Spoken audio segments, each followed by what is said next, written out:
को देख के कलियादाई को शर्म लगी, लज्जा आई। वो लज्जा और शर्म के कारण ही मेरे भाई कलियादाई ने जीभ निकाली थी। लोगों ने कहा खून पीने के लिए निकाली थी। कहानी अलग ढंग से बताया गया, ठीक है ना। आज भी प्रमाण है, कुछ महिलाएं शर्म और लज्जा में आज भी जीभ निकालती है, निकालती हैं कि नहीं निकालती, लेकिन लोगों के अंदर दूसरे ढंग से कहानी भर दिया गया और वो कहानी सुन के आज भी लोग सोच रहे हैं कि कलियादाई खून ही पीती थी। कहा था तो शेर आ गया, गौरादाई कहने लगी अब शेर आ गया। बोले अब शंभू का पता नहीं है, कलिया का पता नहीं है।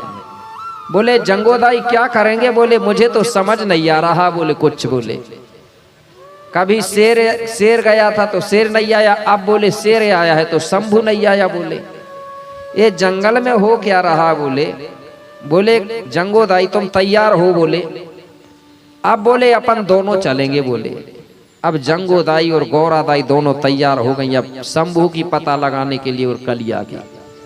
अब इधर से जंगोदाई गौरादाई आश्रम से निकली, चलते चलते वहां पहुंची जहां पर बाबा शंभू जमीन पर पड़ा था और कलियादाई भी जमीन पर पड़ी थी। जैसे ही कलियादाई ने दूर से देखी मेरे भाई कलियादाई ने, तो तुरंत कलियादाई खड़ी हो गई और गौरा को देख के कलियादाई को शर्म लगी, लज्जा आई। वो लज्जा और शर्म के कारण ही मेरे भाई कलियादाई ने जीभ निकाली थी। लोगों ने कहा खून पीने के लिए निकाली थी। कहानी अलग ढंग से बताया गया, ठीक है ना। आज भी प्रमाण है, कुछ महिलाएं शर्म और लज्जा में आज भी जीभ निकालती है, निकालती हैं कि नहीं निकालती, लेकिन लोगों के अंदर दूसरे ढंग से कहानी भर दिया गया और वो कहानी सुन के आज भी लोग सोच रहे हैं कि कलियादाई खून ही पीती थी।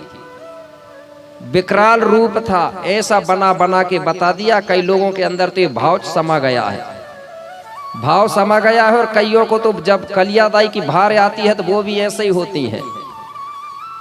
मेरे भाई ऐसा नहीं है, ये भ्रम घुसा है आपके अंदर।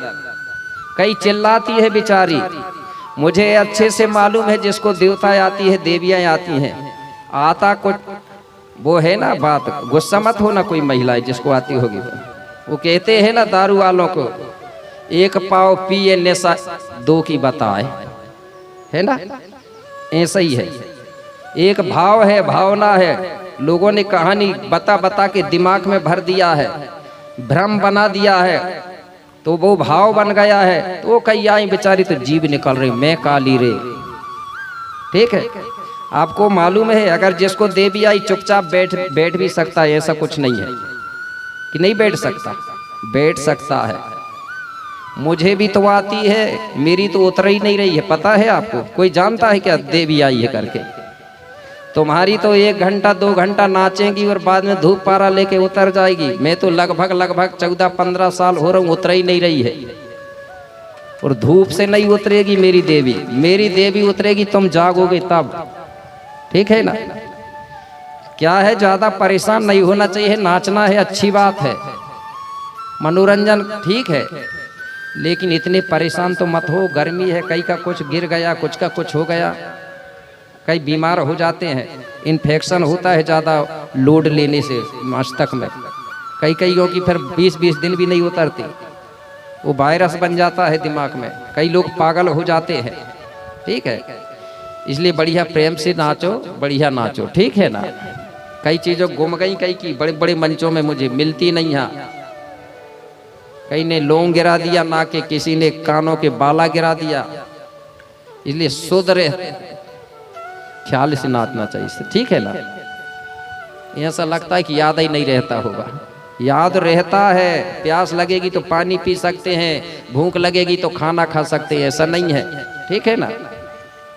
मानता हूं थोड़ा सा अंश रहता है, ठीक है ना। तो मेरे भाई कलियादाई ने शर्म के कारण जीभ निकाली, कलियादाई का लज्जा के कारण पूरा क्रोध खत्म हो गया। गौरादाई बोले कलियादाई तुम इतनी गुस्सा क्यों हो रही हो? बोले गौरा माँ, मेरे 33 बच्चों को बोले बाबा शंभू ने बोले कछारगढ़ की गुफा में बंद कर दिया। मुझे जब ये पता चला तो मेरा दिमाग खराब हो गया, मुझे गुस्सा आ गई। बोले वो भी बोले 1-2 दिन के लिए नहीं, बोले माँ 12 साल के लिए बंद किया है बता रही थी बोले जंगोदाई। बोले हाँ। तो बोले मेरे बच्चों को बंद किया है तो मुझे गुस्सा नहीं आएगी क्या? बोले माँ। अरे बोले जंगोदाई, ओ कलिया बेटा, तुम्हारे बच्चे ना बोले मुझे परेशान कर रहे थे, दूध के लिए तंग कर रहे थे, इसलिए बाबा शंभू ने सोचा कि इनको ज्ञान नहीं है, ये मूर्ख है। हो सकता है आगे चल के बोले धरती में रहने वाले समस्त जीव प्राणियों को भी परेशान करेंगे, क्योंकि इनके अंदर मूर्खता थी बोले। तो बाबा शंभू ने उनकी भलाई देखते हुए बोले उनको बंद किया है बोले। तो बोले बंद करने से क्या? बोले मेरे बच्चे ज्ञानवान हो जाएंगे, मेरे बच्चों की भलाई होगी बोले। अरे बोले बेटा कलिया पहले सुन तो ले, बोले तुम्हारे बच्चों को बंद किया है 12 साल के लिए और उनके लिए गुरु ढूंढ रहा है बोले बाबा शंभू। जब उनके लिए कोई अच्छा गुरु मिल जाएगा ना, वो गुरु उनको निकालेगा गुफा से और निकालने के बाद उनको पढ़ाएगा, शिक्षा दीक्षा देगा, तो तुम्हारे बच्चे बोले ज्ञानवान होंगे बोले। जब ज्ञानवान हो जाएंगे तो धरती में रहने वाले समस्त जीव प्राणी समस्त सगा जनों की सेवा करेंगे बोले। और सेवा करने के बाद वो बोले 5 खंड धरती के बोले देवता बन जाएंगे। तो दुनिया के लोग उनको 33 कोट के देवता के नाम से पूजा पाठ ध्यान सुमरन करेंगे बोले। कलिया दाई इतनी प्रसन्न भई, पूरा गुस्सा खत्म हो गया। बोले मेरे बेटा बोले 33 कोट देवता बनेंगे? बोले हाँ बेटा कलिया, बोले 33 कोट देवता बनेंगे बोले। तो मेरे भाई ये बात सुन के कलिया दाई बड़ी प्रसन्न हुई, कहने लगी ऐसा गुरु कहाँ मिलेगा? बोले मैं खुद ढूंढूंगी बोले, जल्दी बोले। अरे बोले कलिया बेटा बाबा शंभू को पता है, उनसे ही पूछो बोले। कलिया दाई ने हाथ जोड़ के बाबा शंभू को भी सेवा जोहार किया, गौरा दाई को भी किया और कहने लगे बाबा मुझसे जो गलती हो गई थी बोले वो गलती को माफ कर देना बोले, और मुझे बताओ बोले मेरे बच्चों को गुफा से कौन निकालेगा और कौन पढ़ाएगा और कौन देवता बनाएगा? शंभू बाबा कहने लगा कलिया तुम्हारे बच्चों को निकालने वाला और पढ़ाने वाला जो है बोले वही कछारगढ़ में ही बोले तपस्या कर रहा है बोले। बोले कछारगढ़ में? हाँ बोले। कौन है? बोले वो बोले जो राजा पुलसिव है ना, हिरवा माता पूर्वाकोट गणराज्य के राजा बोले उनका बेटा है बोले, जो 7 वर्ष के लिए बोले सत्य और असत्य की खोज करने के लिए बैठा है बोले वहां, और लगभग वो की तप बोले पूरी हो चुकी है बोले। तुम्हें अगर जल्दी निकलवाना है बच्चों को तो तुम वहीं जाओ बोले और उससे प्रार्थना करो बोले। तो मेरे सगा जनों वो कछारगढ़ में जो 7 वर्ष के लिए तप करने वाला जो राजा पुलसिव और हिरवा का बेटा है वो कौन है आप लोग मत बताना, ठीक है ना? मात्र शक्तियां हाथ उठाएंगी। कल मैंने बताया था ना जो तप कर रहा 7 वर्ष के लिए, वो उसका क्या नाम है जरा हाथ उठाना, किसको मालूम है? एक को भी नहीं? क्या बताओगे मेरे जाने के बाद? खूब नाचे, बहुत मजा आया, समझ नहीं आया? इसलिए कि नाच ही नाच पे ध्यान मत दो, नाच नाच के तो क्या बताऊं, 20 साल हो गए होंगे नाच रहे हैं गोंड लोग, लेकिन फायदा नहीं निकल रहा है, ठीक है ना?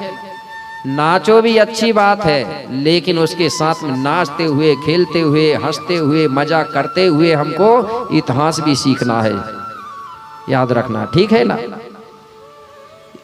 कल के कल भूल गए। कौन था? कुपार बाबा। कौन तप कर रहा था? कुपार बाबा, जो राजा पुलसिव और हिरवा का बेटा कहलाया। तो कलिया दाई को बताया बाबा शंभू ने। तो कलिया दाई कहने लगी, बोले कौन जाएगा? बोले वहां। तो वहां से मेरे भाई शंभू बाबा, गौरा दाई ने, कलिया दाई ने, सबने मिलके जंगो दाई को कहा कि बोले जंगो दाई तुम जाइए बोले उसके पास। तो जंगो दाई वहां से चलती है और चलते चलते जहां पर कुपार बाबा तप कर रहा था वहां पहुंची और कुपार बाबा के पास पहुंच करके हाथ जोड़ के खड़ी हो गई और कुपार बाबा से निवेदन करती है, कैसे कि हाथ जोड़े जंगो बोली,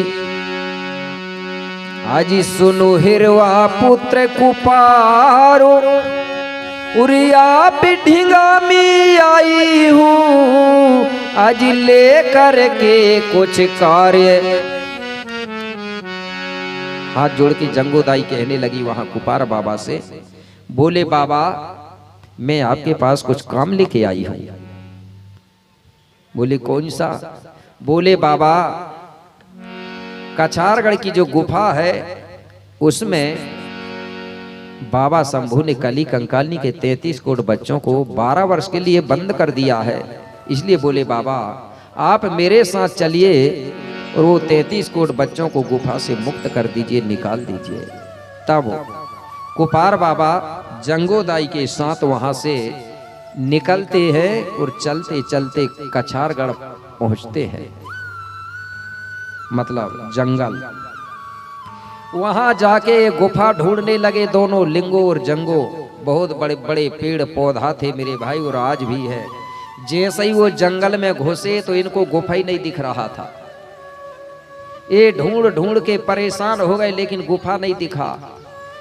कुपार बाबा कहने लगा जंगोदाई यहाँ तो बड़े बड़े पेड़ पौधा लगे हुए हैं, बोले जंगल बहुत घना है, बोले गुफा दिख ही नहीं रहा है, बोले मिलेगा कैसे समझ नहीं आ रहा है। बोले किनारे में एक बरगद का पेड़ दिख रहा था, जिस बरगद में वो गिद्ध रहता था। उसी बरगद को देखा कुपार ने और कहा कि बोले जंगोदाई चलो, बोले वो बरगद का पेड़ बहुत ऊंचा है, बोले